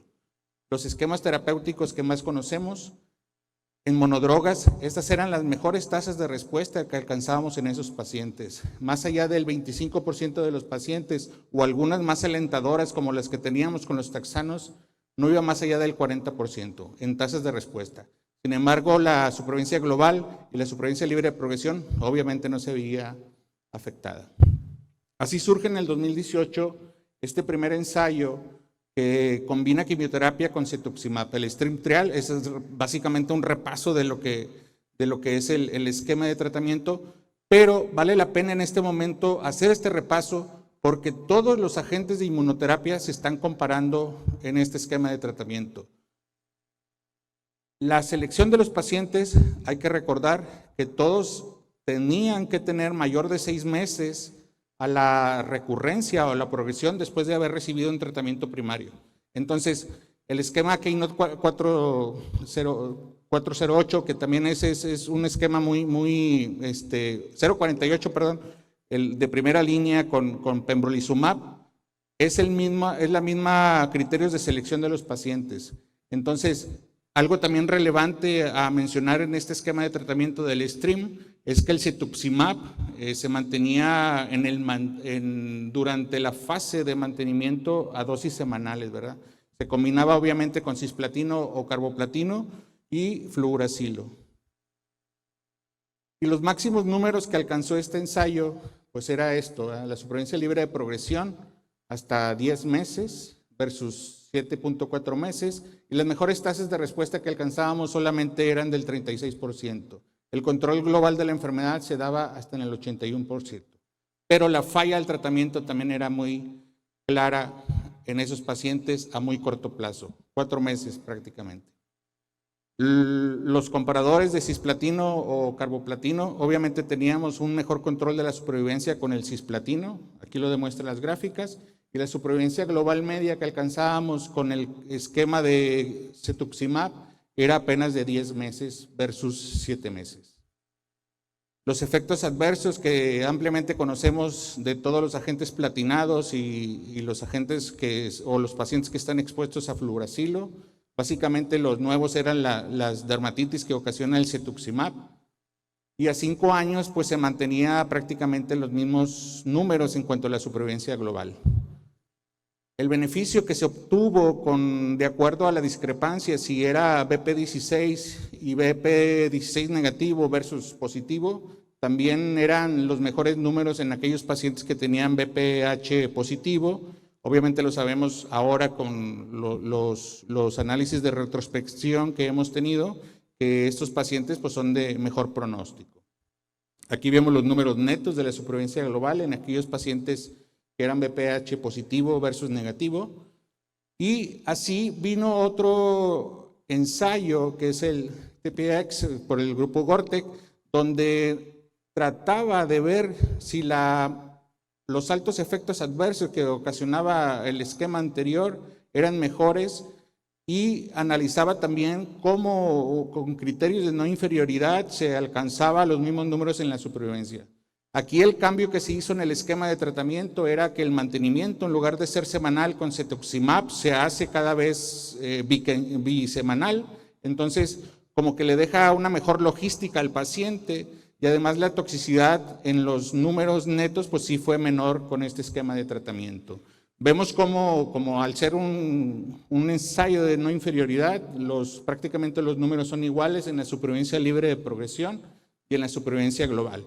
Aquí vale la pena recalcar que los efectos adversos que se han presentado con esta variante del esquema STREAM con TPX son mejores, y también la sustitución del fluoracilo por el docetaxel, un taxano, pues vemos cómo la mejor tolerancia de este esquema de tratamiento es mejor y nos ayuda a mejorar la calidad de vida de los pacientes. También fue demostrado, obviamente, en los números de calidad de vida, en las actualizaciones retrospectivas que se tienen, el esquema de TPX fue mejor versus el STREAM, así que es una opción muy válida al momento para estar usando en estos pacientes. Otros números que se arrojaron desde el punto de vista retrospectivo es los esquemas que se han utilizado después de progresar esta primera línea. Vemos cómo los números que usaron inmunoterapia era el 16% de los pacientes, pero algo que llama también la atención es que podríamos hacer cambios en la quimioterapia y mantener el cetuximab y manteniendo aún resultados favorables después de la progresión de este esquema de tratamiento, simplemente cambiando la quimioterapia y manteniendo el cetuximab. Esto es algo alentador, porque también ahora que se viene los esquemas en base a inmunoterapia, es un esquema muy válido a utilizar desde el punto de vista de segunda línea en nuestros pacientes de cáncer de cabeza y cuello. Vemos cómo se afecta la segunda línea, aunque no hay números muy alentadores en la supervivencia global, pero bueno, vamos a estar evaluando que es un esquema que va a ser válido en el uso de la segunda línea de tratamiento. Y así es como me atrevo a ponerles este esquema, ¿verdad? Que seguramente pudiera llegarse a discutir más adelante con el siguiente ponente, pero ahora en el tratamiento de la enfermedad metastásica y recurrente de cabeza y cuello tenemos que ser enfáticos en que tenemos que clasificar esos pacientes. Sin duda, no todos tenemos acceso a una determinación de PDL1 con este valor de CPS, ¿verdad? No todos los centros están entrenados en México para hacer la determinación en CPS. Creo que algo se va a estar haciendo durante los próximos meses, próximos años, a que todo el mundo se empape de este criterio de selección para poder clasificar en primera línea a nuestros pacientes en aquellos que son CPS negativos, en aquellos que son positivos, pero no más allá del 20%, y en aquellos que son más allá del 20%. Entonces, la propuesta de valor que les traigo con el esquema de STREAM y TPX es en aquellos pacientes que son negativos a CPS, con un valor menor a 1%. Sin embargo, ya lo discutirán con el Keynote 048, los números que dio en comparación en aquellos que eran positivos del 1 al 20%, ¿verdad? Donde los números no son tan diferentes ni en supervivencia global, ni mucho menos en supervivencia libre de progresión. También propongo usarlo como segunda línea de tratamiento a la progresión de inmunoterapia de Pembro más quimioterapia, como de acuerdo a los números que presenté del ensayo de Gortek. Entonces, creo que estos esquemas siguen siendo válidos. Tenemos que discutir más, tenemos que clasificar más a nuestros pacientes y obviamente los factores pronósticos de inicio, el tratamiento multidisciplinar es el papel más importante que le podemos dar acceso a los pacientes. Tratar de discutir siempre con el cirujano si es potencialmente quirúrgico de entrada, y si no, pues bueno, escoger de acuerdo al estado funcional, a las comorbilidades, el estado nutricional, etcétera, el mejor esquema de tratamiento. Entonces, con esto concluyo la charla. Muchísimas gracias.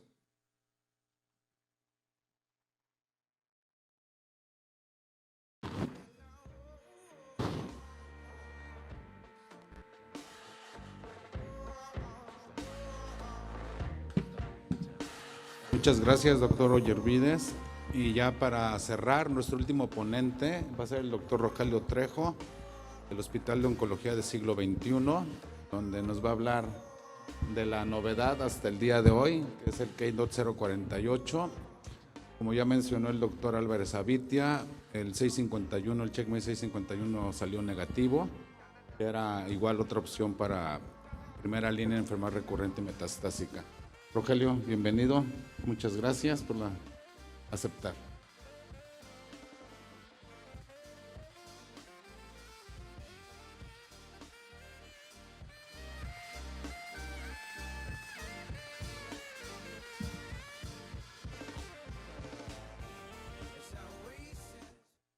Muy bien, pues muchísimas gracias a todos por estar aquí presentes. Sabemos que cáncer de cabeza y cuello es siempre una neoplasia pues bastante compleja en donde pues tenemos que participar todos como equipo, cirujanos, médicos de radioterapia, oncólogos médicos, patólogos y pues bueno, esta complejidad hace muchas veces que le tengamos un poco de miedo a este tipo de neoplasias. Lo que me toca es abordar la última parte en esta línea de tiempo, abordar cómo usamos los avances que tenemos en cuanto a terapia sistémica en pacientes con cáncer de cabeza y cuello epidermoide recurrente y metastásico. Agradezco mucho a todos los organizadores, por supuesto agradezco mucho al doctor Héctor por la invitación. Y pues bueno, entonces estamos en esta línea de tiempo. Como bien se ha dicho, en los últimos años la inmunoterapia ha venido a instalarse como una parte fundamental en el manejo de los pacientes con esta neoplasia. Poco a poco ha ido avanzando desde la segunda línea hasta la primera línea. Sin embargo, el hecho de tener más recursos no necesariamente implica que debamos usarlos de manera indiscriminada. Lo que queremos hacer el día de hoy es intentar hacer un repaso respecto a cuáles deberían ser los criterios que nos deberían llevar hacia usar un esquema extreme, hacia utilizar un tratamiento con inmunoterapia sola, inmunoterapia con quimioterapia, en este combo inmunoquimio que pudiera llegar a ser efectivo si es bien utilizado. El contenido que les propongo es el siguiente, algunas generalidades. Me gustaría aclarar, por supuesto, que este no es un análisis de las características propiamente del estudio, sino más bien vamos a intentar desmenuzar el estudio para ver qué tipo de factores nos deberían llevar a la toma de decisiones. Van a ser solamente unas pinceladas respecto al estudio que todos conocemos, el Keynote 048, y después nos vamos a ir a la parte medular de esta charla, que es la adecuada selección de pacientes, para finalmente intentar llegar a construir un algoritmo de tratamiento en esta enfermedad. Entonces, este es el estudio Keynote 048, por supuesto un estudio altamente complejo, como sabemos incluyó pacientes con enfermedades primarias de 3 subsitios, los mismos 3 subsitios que hemos venido repitiendo a lo largo de esta mañana: cavidad oral, laringe y orofaringe. Estos pacientes, por supuesto, deben tener un buen estado funcional, tener enfermedad recurrente o metastásica y evaluables para PDL1. Como podemos ver aquí, los pacientes podían recibir el estándar de tratamiento, que era el esquema extreme, inmunoterapia sola o el combo inmunoquimio. Tenemos, como he comentado, es un estudio bastante complejo. Casi 20 hipótesis se generaron para el análisis de los resultados que vendrían. Un estudio, por supuesto, bastante bien diseñado, y quiero poner las características basales solamente para mostrar cómo más del 80% de los pacientes eran PDL1 positivos. Quiero mostrar también cómo prácticamente 1 de cada 5 pacientes tenía un TPS de más de 50. Como podemos ver, es un estudio de un volumen muy grande y que por supuesto permite hacer muchas conclusiones. Algunas imágenes, algunas gráficas de supervivencia. Aquí podemos ver la comparación del combo inmunoquimio contra el esquema clásico extreme. Podemos ver una ganancia en términos de supervivencia. Lo mismo puede observarse en aquellos pacientes con un CPS más de 20 tratados con la monoterapia. Esto, por supuesto, que viene a cambiar las cosas. Nos viene a decir que existe un grupo de pacientes en la primera línea de tratamiento que podrían evitar el tratamiento con quimioterapia. Esto, por supuesto, que marca un antes y un después en la historia del tratamiento del cáncer de cabeza y cuello. Tenemos ahora otro análisis de inmunosola contra extreme. Podemos ver cómo al hacer un análisis completo de CPS de más de 1, da la impresión de que la ganancia en supervivencia no es tan llamativa. Y una de las cosas que me parece más importantes es este análisis de supervivencia libre de progresión de la inmunosola contra el esquema extreme. Lo que podemos ver aquí es cómo de manera temprana las líneas de supervivencia libre de progresión se entrecruzan, lo cual me parece que es importante a la hora de toma de decisiones si tenemos un paciente en donde la posibilidad de progresión pudiera poner en peligro su vida.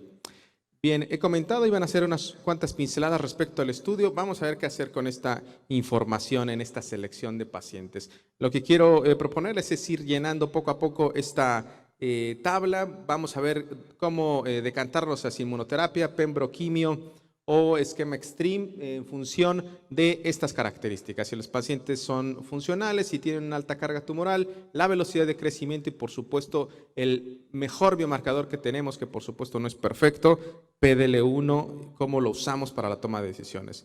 En primer lugar, habrá que ver qué tipo de paciente tenemos enfrente, el tipo de recurrencia que tiene y la urgencia de respuesta.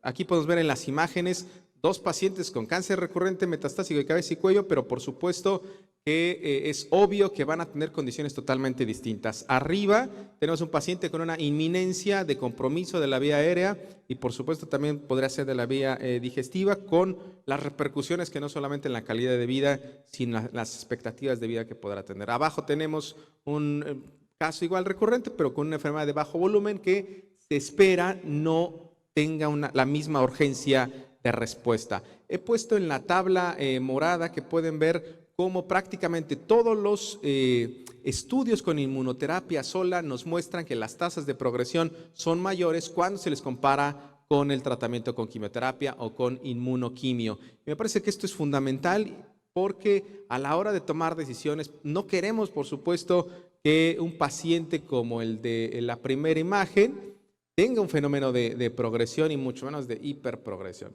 Por supuesto que nos preocupa en cualquier escenario, pero con mucho mayor razón en un paciente con una inminencia de bloqueo de la vía aérea. Tenemos entonces que tomar en consideración los fenómenos hiperprogresivos que pueden ocurrir en cáncer de cabeza y cuello. Sabemos que pueden estar presentes hasta en 1 de cada 3 casos y me parece que es importante a la hora de la toma de decisiones. ¿Por qué es importante? Porque elegiríamos seguramente aquel esquema de tratamiento que disminuyera este riesgo de hiperprogresión. Sabemos, según algunos análisis bastante interesantes, como este que está publicado en 2017, en donde lamentablemente aquellos pacientes que tienen recurrencias locorregionales son precisamente el grupo de pacientes que más fenómenos de hiperprogresión pueden mostrar, prácticamente un 40% versus aquellos pacientes que tienen recurrencias a distancias solas, 9%. ¿Qué quiere decir esto? Que precisamente alguien que tiene una alta carga tumoral en el cuello o en algún punto cercano de la vía aérea o la vía digestiva, es precisamente él el más vulnerable para tener este fenómeno. Otra vez vamos a regresarnos a estas gráficas de supervivencia libre de progresión, en quien sería mucho más catastrófico tener este fenómeno de progresión de la enfermedad en las primeras semanas o meses de tratamiento, precisamente en un paciente como el que hemos comentado de una alta carga tumoral que pudiera colapsar la vía aérea o la vía digestiva. Vemos así entonces que a la hora de la toma de decisiones habrá que tomar en consideración la posibilidad de tener fenómenos de hiperprogresión, habrá que tomar en consideración la necesidad de respuesta objetiva, la carga de síntomas que tenga el paciente, posiblemente si están frente a un paciente como el de la imagen central, una imagen única a distancia, posiblemente no necesitemos una respuesta tan acentuada. Vamos a hacer ahora, dejar por un momento el análisis de las características clínicas para ir al análisis de las características por biomarcación que nos permiten decidir un esquema u otro. Tenemos así el análisis de las tasas de respuesta. Podemos ver aquí que siempre los combos van a ser mejores que las monoterapias. Esto es algo que podemos ver en esta imagen, algo que por supuesto ya sabíamos. Otra vez, si tenemos un paciente en donde queremos que tenga respuesta porque tiene muchos síntomas, porque otra vez tiene una posibilidad, es vulnerable de que se colapse la vía aérea, la vía digestiva, pues seguramente vamos a intentar darle tratamiento con el combo inmunoquimio. En aquellos pacientes en donde vemos inmunoterapia sola, podemos ver que si tienen un CPS de menos de 1, la posibilidad de respuesta es inferior al 10%. Entonces, esta información nos permite ir tomando decisiones sobre si dar inmunoterapia sola o si dar tratamientos con los combos. En aquellos pacientes que tienen el tratamiento con el combo inmunoquimio y que tienen un CPS de más de 20, podemos ver, este es un grupo de pacientes en donde la posibilidad de respuesta es mayor en el combo de inmunoquimio versus el esquema tradicional con Extreme. Entonces vamos armando este algoritmo de tratamiento. Podemos ver aquí que si los pacientes tienen una baja carga tumoral, un crecimiento lento, podemos irnos hacia darles tratamiento con inmunoterapia sola, mientras que si la carga tumoral es alta y la velocidad de crecimiento es rápida, nos tendremos que ir hacia los esquemas con múltiples medicamentos. Por supuesto que el estado funcional y la fragilidad son factores fundamentales. No podemos darle un tratamiento con el combo inmunoquimio, posiblemente un paciente que tenga caquexia y que tenga un mal estado funcional. Tenemos entonces que considerar que hasta el 70% de los pacientes caen en el diagnóstico de fragilidad si les practicamos una evaluación geriátrica integral. Sabemos que muchos pacientes van a tener comorbilidades, hasta la mitad de los pacientes van a tener desnutrición y lamentablemente pues no podrán ser candidatos a tratamientos con el combo inmunoquimio o con esquema extreme y podrán ir posiblemente solamente a tratamiento con monoterapias.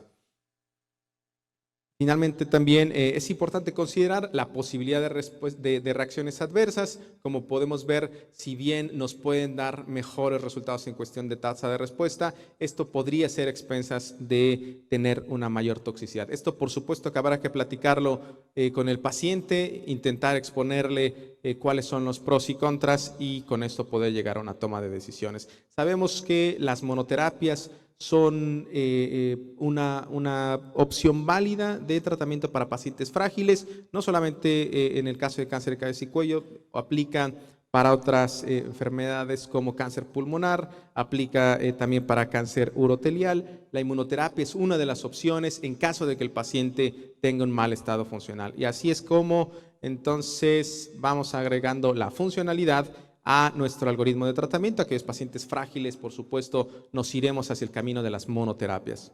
Ahora, finalmente, el análisis de subgrupos según el CPS. Esta tabla llena de números simplemente viene a hacer un resumen de los resultados del Keynote 048 y lo que podemos apreciar aquí es que da la impresión de que los resultados en términos de supervivencia global van siendo mejores a mayor expresión de PDL1, a mayor puntaje en el CPS, pero vamos a ver estos análisis, que es un análisis post-hoc. Habrá que tomar en consideración estos resultados con mucha precaución, pero nos dicen cosas muy importantes. En aquellos pacientes tratados con monoterapia sola, posiblemente dar tratamiento con inmunoterapia en pacientes con CPS de menos de 1 sea una mala estrategia si el desenlace es supervivencia global, que por supuesto es el principal desenlace. Esto no parece mejorar mucho para aquellos pacientes con un CPS entre 1 y 19, hablando precisamente de la monoterapia. Sin embargo, si nos vamos a la comparación frente a frente del combo inmunoquimio contra el esquema extreme, podemos ver cómo los resultados mejoran. En aquellos pacientes con un CPS de menos de 1, da la impresión que al menos en números absolutos, 11.3 contra 10.7 meses se observa bastante similar, y para aquella población con un CPS entre 1 y 19, no solamente hay una mejoría absoluta, sino también una significancia estadística. Esto gráficamente lo podemos ver en esta curva de supervivencia, pero vamos a intentar hacer todavía esto un poquito más digerible poniendo esta imagen que está aquí. Vamos a hacer un resumen de cómo está en función de la ganancia, la expresión de PDL1.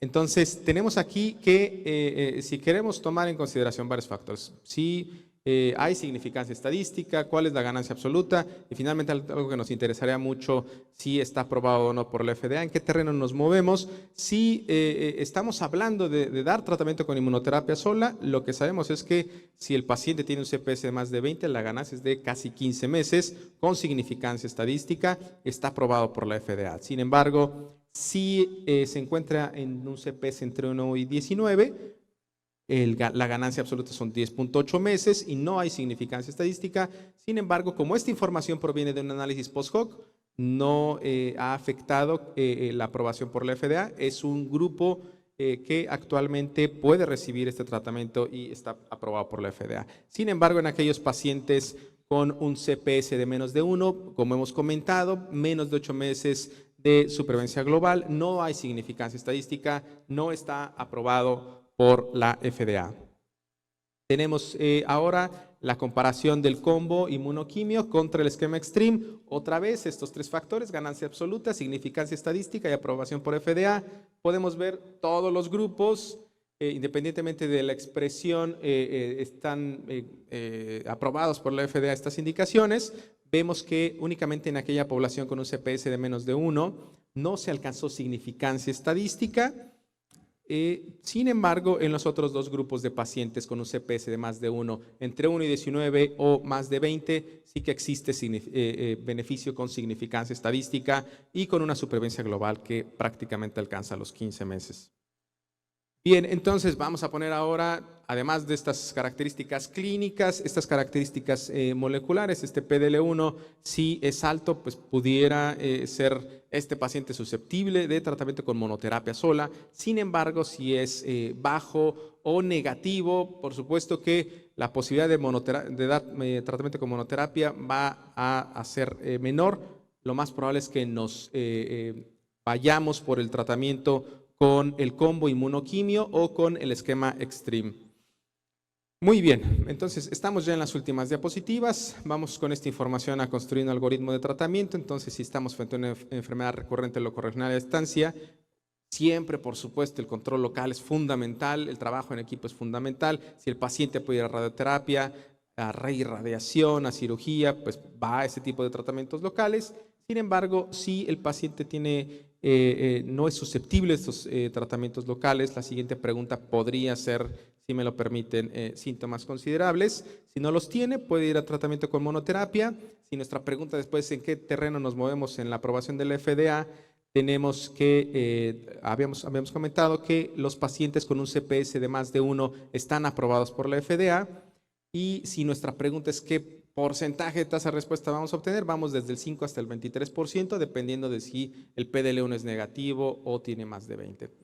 Si el paciente tiene síntomas considerables, posiblemente no vayamos a considerar los tratamientos con monoterapia y consideremos más bien el combo inmunoquimio o el esquema Extreme. Si nuestra pregunta es en qué punto de aprobación de la FDA nos movemos, sabemos que cualquier grado de expresión de PDL1 es una indicación aprobada por la FDA y las tasas de respuesta, por supuesto, son sustancialmente distintas, desde un 31 hasta un 43%. Tenemos entonces esta penúltima diapositiva con las conclusiones. ¿Qué tipo de factores tomamos en cuenta para la toma de decisiones de inmunoterapia sola o inmunoterapia en combo? Los biomarcadores, PDL1, con todos los defectos que pueda tener, es lo mejor que tenemos al día de hoy. El estado funcional, por supuesto. Como hemos comentado, una gran cantidad de pacientes van a estar frágiles o van a estar desnutridos y quizá no puedan recibir los combos inmunoquimio. La carga de síntomas, hemos platicado que algunos pacientes tienen más síntomas que otros. La velocidad de crecimiento, los deseos del paciente, por supuesto que serán fundamentales al explicarles cuáles serán los riesgos de toxicidad a los cuales pueden estar expuestos y, por supuesto, en nuestro país el acceso al tratamiento. Entonces, con esto quiero terminar. Me parece que lo fundamental siempre es el trabajo en equipo. Esto es algo de lo que día a día hacemos en nuestra querida institución, en el Centro Médico Nacional Siglo XXI. Les agradezco mucho por este tiempo y por prestar toda esta atención.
Buenas tardes otra vez. No sé si tengan alguna pregunta del auditorio, de los presentes. Adelante, doctor. ¿Tienes un micrófono, por favor?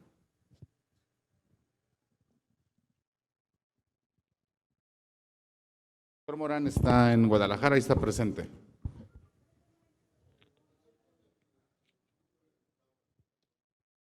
Creo que no se escucha, doctor. Permítame.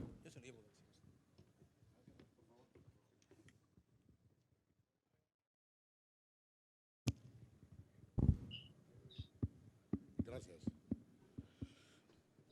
Estuvieron presentando en los dos primeros estudios acerca de la resistencia al yodo radioactivo, en el cual, por ejemplo, no se estaba viendo que había algunos otros pacientes en que estaban presentando pacientes con tumores indiferenciados, cuando hablaban de que iban a presentar en ambos trabajos solamente pacientes con histología bien diferenciada, papilares, en fin, ¿no? Esa es una de las preguntas. En la otra de la quimioterapia que se han estado presentando con la inmunoterapia en relación a esto, no se habla en esos estudios cuánto tiempo después vino la recurrencia, si se detectaron tempranamente o tardíamente esas recurrencias. Hubo respuestas en los pacientes con placebo, en los cuales, ¿por qué no se estudian más a esos pacientes que sí respondieron sin haber recibido el medicamento?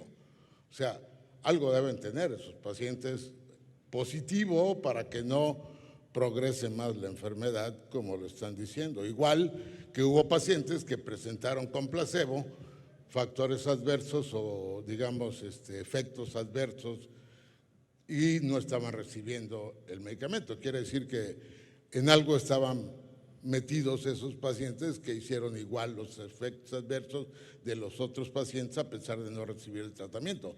Pero ambos casos, tanto los que responden con placebo como los que tienen efectos adversos, algo debe existir en esos pacientes que se deben de estudiar, y sobre todo si había un factor pronóstico previo para saber que iban a recurrir esos pacientes con cáncer de cabeza y cuello, cavidad oral, laringe, como están mencionando, sí, nasofaringe, por ejemplo.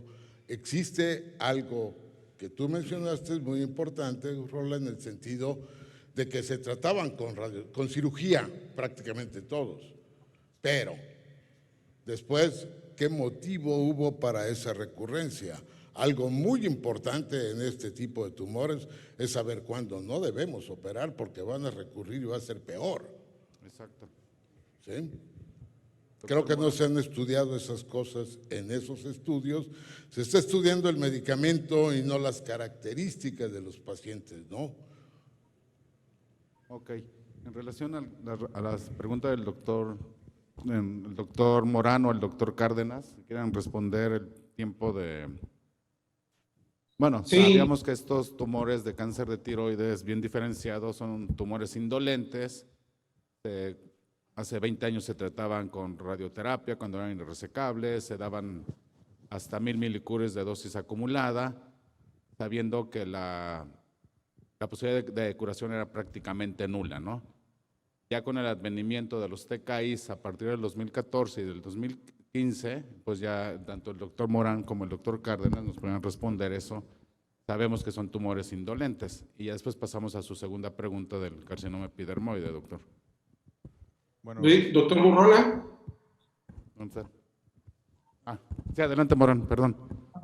Sí, lo que pasa es que seguramente al doctor le llamó la atención la tabla donde hay diversos tipos histológicos descritos como la población que ingresó al estudio. Lo que pasó es que el ingreso al estudio que yo presenté son pacientes que de inicio eran bien diferenciados o diferenciados carcinoma de tiroides y después hizo una revisión patológica central y algunos pacientes fueron reclasificados y son los que se describen. Entonces, digamos, lo de forma coloquial, son un grupo de pacientes muy pequeños que se colaron a los criterios de selección, pero que no impactaron en los resultados globales del estudio. Esa es la explicación. Ok, Cárdenas.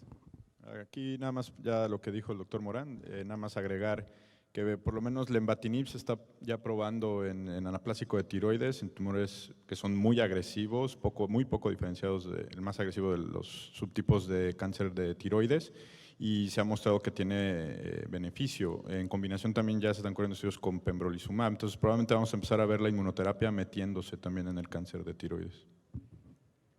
Doctor Álvarez, doctor Ollervides Trejo, ¿algo que quieran comentar del cáncer de tiroides? No, correctamente de acuerdo. Al final del día los dos estudios cumplían los criterios de refractariedad a yodo. Eran pacientes que inicialmente nada más el estudio sorafenib tuvo una revisión central, pero eran pacientes que habían recibido por lo menos 600 milicuris con yodo o que tuvieran captación o que dejaran de captar por un rastreo con yodo, o adicionalmente eran pacientes que te progresaban a pesar de un tratamiento adecuado con yodo. Entonces eran pacientes, la mayoría bien diferenciados, que se volvieron yodo refractarios y que recibieron un tratamiento adecuado.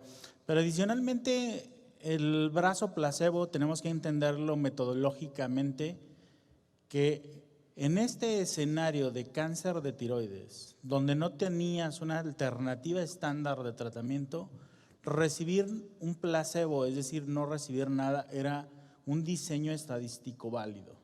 ¿Por qué este grupo de pacientes llegan a tener toxicidad? Hay que entender la toxicidad como cualquier evento adverso que se presenta durante el ensayo clínico.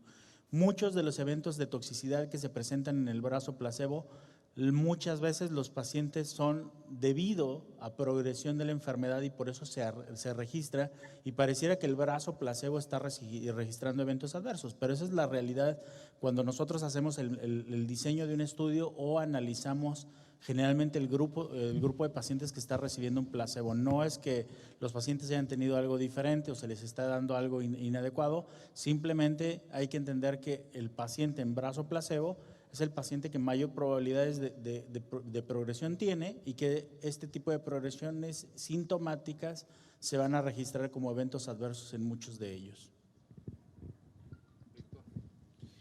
Bueno, enfatizando lo de efecto placebo, también hay que considerar que la biología propia de la enfermedad puede ser diferente, y muchas veces las intervenciones que nosotros hacemos desde el punto de vista de investigación pues no van a repercutir porque la biología de la enfermedad es así. Y desafortunadamente en oncología aún nos faltan muchos factores pronósticos y predictivos que vayamos más allá. O sea, simplemente son las características clínicas de presentación de la propia enfermedad o las comorbilidades del paciente, la edad, etcétera, que hacen en las tablas de características de pacientes iniciales con lo que vamos a hacer la intervención. No hay más allá. Rogelio, ¿algún comentario? Pásale el micrófono. Así es. Respecto al tema del cáncer epidermoide, totalmente de acuerdo, doctor. Yo creo que hay mucha información todavía por generarse a partir de estos estudios. Hay mucho más análisis de subgrupos que se puedan hacer. Creería que poco a poco en cáncer de cabeza y cuello vamos a ir reconociendo cada vez más subgrupos respecto a la capacidad de respuesta a inmunoterapia, respecto a la etiología, si son BPH positivos, negativos, al tipo de recurrencia. Totalmente de acuerdo con todo esto. Diría también que la supervivencia libre de progresión también mostró en estos estudios una relación con la expresión de PDL1 medida por CPS, y me parece un desenlace fundamental, como comentarlo. No queremos que un paciente progrese. Enfaticé mucho el tema de progresión en aquellos casos en donde pudiera haber más síntomas o donde pudiera haber más peligro, pero de acuerdo con esta relación de PDL1 con la posibilidad de progresión. Ok, Miguel Ángel. Bueno, creo que también hizo un comentario muy interesante, doctor, acerca del tiempo de recurrencia y los tratamientos previos. Una vez que el paciente recurre, realmente no importa el tiempo de la recurrencia. Ya se ha demostrado que realmente la expectativa de supervivencia es una vez que se presenta la recurrencia, está muy limitada a factores pronósticos, y fueron los que comentó al final, más que el tiempo de la recurrencia, el cómo recurre y la velocidad de doblaje del tumor. No es lo mismo un paciente que te recurre locorregionalmente que va a crecer con una enfermedad y que tiene un riesgo de hiperprogresión, este tipo de tratamiento es importante. O el paciente que te recurre a una sola lesión metastásica y que incluso podría ser candidato a una terapia de control local. Este tipo de pacientes, lamentablemente, una vez en la recurrencia, pues hemos estudiado todo este tipo de estudios y por eso ahora tratamos no solamente de personalizar el tratamiento en base al CPS o al PDL1, sino también en base a las características de si el paciente es frágil, si el paciente tiene muchos síntomas, si el paciente tiene una gran carga tumoral, si te urge una respuesta. Y en ese sentido creo que es muy importante para todos nosotros siempre estar buscando la mejor alternativa de tratamiento. Creo que la personalización de la medicina en el área de cabeza y cuello, creo que estamos empezando porque conocemos poco de factores pronósticos, como comentó Víctor hace un momento. Nos falta todavía analizar de algunos otros factores pronósticos predictivos que pudiéramos individualizar en cada uno de nuestros pacientes. Bueno, ya por tiempo, aquí hacen una pregunta. De acuerdo a… Perdón, sí, doctor. Soy Arturo Novoa, de Siglo XXI, de cavidad oral.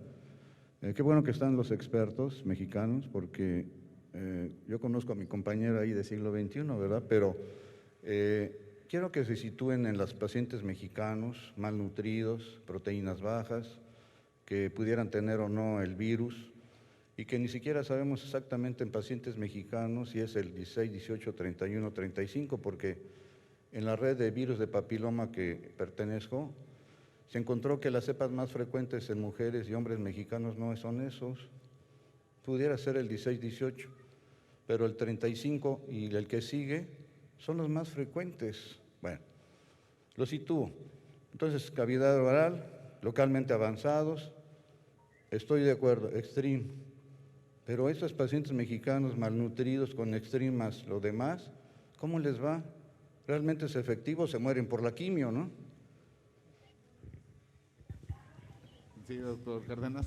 Solo para abordar un poco el comentario que decía el doctor, es bien importante plantearnos este tipo de preguntas de qué pasa en nuestra población, ¿no? De estas preguntas es que van a surgir o vamos a diseñar los estudios para poder contestarlas, ¿no? Abordar estas preguntas. Y si no tenemos las preguntas, no vamos a diseñar los estudios. Entonces, que no se quede solamente en la pregunta, que podemos hacer suposiciones de cómo contestarla, sino plantearlo posteriormente a ensayos clínicos que pudieran contestarlas. En ese sentido, nosotros que hemos participado en ensayos clínicos de cabeza y cuello desde el 2008 y tenemos incluidos por lo menos, si no mal recuerdo, alrededor de 72 pacientes en ensayos clínicos internacionales, algunos fase 3, algunos fase 2. Lamentablemente sí tienen mucha razón en el sentido de que incluso en este grupo de 72 tenemos muertes relacionadas a tratamiento cuando los comparamos con Extreme o con el otro grupo de tratamiento. Sí es muy importante ese punto y pareciera que la farmacología o la farmacodinámica de los mexicanos es diferente, sin embargo tampoco tenemos ensayos prospectivos que podamos decir contundentemente. Lo que nosotros hicimos inicialmente en el 2009 fue medir DPD y pareciera que nosotros tenemos algunas variantes y unos polimorfismos diferentes a DPD y que eso nos podría hacer más susceptibles a la toxicidad por fluoropirimidinas, ya sea intravenosas o orales. No hay nada prospectivo en población mexicana, sin embargo, el resto de nuestra población que no ha tenido toxicidad importante o no toxicidad mortal, grado 5, podemos decir que la tasa de respuesta se compara a la publicado en la población sajona. Sin embargo, un estudio poblacional nacional creo que sí hace falta y obviamente creo que plantea un escenario que es muy adecuado para todos nosotros. En cuanto a lo del VPH, hay que recordar que el VPH se ha demostrado de manera retrospectiva que VPH no importa el serotipo que sea el infeccioso. Al final del día, el factor pronóstico importante es porque la capacidad de apoptosis de una célula infectada por VPH se mantiene intacta. No tenemos una mutación de P53 como existe en los pacientes fumadores e independientemente del VPH, la inhibición por la proteína E6 y E7 tanto de P53 como de RB respectivamente, Pareciera que eso es lo que hace realmente la sensibilidad de la quimioterapia y no tanto a otras alteraciones. Por eso deja de ser relevante qué serotipo lo infecta, sino simplemente si es positivo o negativo para ensayos clínicos. Bueno, para redondear la pregunta que estaba comentando, que al final la selección adecuada del paciente, que también el doctor Rogelio lo hizo en forma muy específica, ¿verdad? El estado funcional es fundamental. 2, la función renal, el estado nutricional. O sea, sin esos 3 evaluaciones previas, nosotros no vamos a poder decir que un paciente te va a aguantar un doblete con platino. Y ahora con los esquemas como menos mórbidos que hemos presentado, como TPX, es una opción más, pero también el paciente es altamente frágil y viene de una recurrencia que potencialmente viene muy sintomático. Entonces, la evaluación definitivamente, el apoyo multidisciplinario, el estado nutricional del paciente son fundamentales para elegir el esquema de tratamiento. Bueno, la última pregunta para cada ponente del carcinoma primario de cabeza y cuello, en relación al nivolumab en platinos refractarios, en relación a Extreme TPX, en relación al Keynote 048, obviamente enfocándonos a Pembro. ¿Cuánto tiempo dura su tratamiento y cuál sería la segunda línea de tratamiento para cada molécula? Bueno, empezando por nivolumab, que ese es el más sencillo, el tratamiento fue diseñado hasta la progresión de la enfermedad. Sin embargo, la mediana de duración de tratamiento es corta. Estamos hablando de que los pacientes tienen una mediana de duración de tratamiento no más allá de 5 meses. Costo-efectividad, está aprobado por las guías NICE, está aprobado por la NCCN y está aprobado por la EMA como la mejor alternativa de tratamiento de segunda línea, aunque pues obviamente queda mucho a deber porque lamentablemente no hay alternativas subsecuentes que podamos decir que son altamente efectivas para este grupo de pacientes. ¿Y tú qué le darías en segunda línea después de progresión al nivolumab? Como lo más seguro es que empecemos a utilizar la inmuno de primera línea, ¿sí? Yo dejaría nivolumab posiblemente para tercera línea después de que un paciente recibiera posiblemente un Erbitax, un taxano más un cetuximab o un cetuximab más algo más. Es decir, nivolumab quedaría como una segunda o tercera línea dependiendo de lo que haya recibido previamente el paciente. Ok. Víctor. Bueno, Erbitux versus TPX, yo creo que la elección en este momento sería TPX. Sabemos que los resultados son muy similares en cuanto a supervivencia global, supervivencia libre de progresión, tasas de respuesta, pero la morbilidad de efectos adversos que ocasiona TPX es mejor, es menor obviamente. Entonces, este esquema, recuerden que se da a largo plazo el mantenimiento con cetuximab y se da bisemanal, no es semanal como lo planteó Extreme. Entonces, definitivamente TPX, segunda línea, obviamente va a la progresión de cualquier esquema con cetuximab, nivolumab sería la opción potencial en esos pacientes. ¿Cuánto tiempo el cetuximab, ya sea en Extreme o en TPX? A la progresión. ¿Cuánto tiempo, un promedio que tengamos pues registrado? Va 15 meses, bueno, según los resultados, ¿verdad? Pero yo tengo pacientes aún de esos estudios vivos que llevan más de 5 años.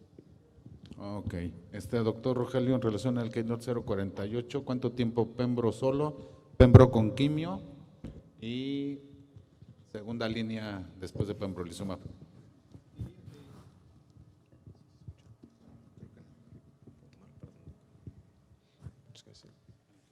Sobre todo depende de la tolerancia y la respuesta.